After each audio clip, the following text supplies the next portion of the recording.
His family mocked me, so I sent them a letter that blew their whole life apart. I knew something snapped in me the moment I opened the returned package. I had sent my mother-in-law a holiday gift basket, and the photo showed her laughing, pointing at it like it was trash. Inside was a note: "We don't accept leftovers from poor people."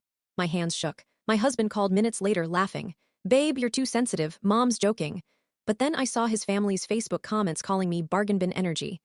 That's when the cold clarity hit. His family had always treated me like I was beneath them. Snide comments about my clothes, my budget car, my homemade gifts. Every insult, every jab, and every time Mark said the same thing: "Just let it go."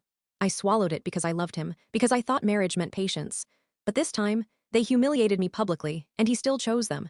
So the next morning, I mailed a second package, not a gift, a fuse. And the letter inside wasn't from me. When his whole family started blowing up my phone, I knew it had arrived. Because I hadn't sent them an apology. I had sent them a 5-page letter from his ex-wife, Sarah, the woman his family swore was unstable. Except she wasn't. I found her by accident, along with photos of 2 kids who looked exactly like my husband. Kids he never told me existed. When I confronted him, he just said, "It's complicated." No shame, no regret, just convenience. So Sarah wrote everything: dates, screenshots, legal documents, how his mother manipulated him, and how he willingly abandoned his children. I sent that letter to his entire family, but Sarah wasn't done. She called me privately with the part she didn't write down. Linda, my mother-in-law, hated her long before she ever met her. Because years earlier, Sarah worked at a clinic and recognized Linda when she came in under a fake name. Pregnant. Terrified, secret. When she returned weeks later, she wasn't pregnant anymore, and she threatened Sarah into silence. So when Mark brought her home years later, Linda recognized her instantly. Not as his girlfriend, but as the girl who knew her secret.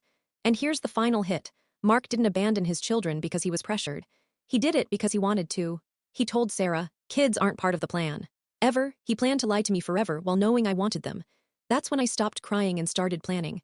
I backed up everything, contacted a lawyer, packed my car, then I sat him down. "I'm filing for divorce," I said, "and you're going to sign without a fight, because if you don't, I will send all of this to your employer, your church, your friends, and every person who thinks your mother raised a perfect son." When I mentioned the clinic, he went pale, for once silent. I walked out the door without looking back. That night in my aunt's spare room, I lit one of those artisan candles his family mocked. The flame steadied, and I whispered, "Thrifty taste, priceless freedom."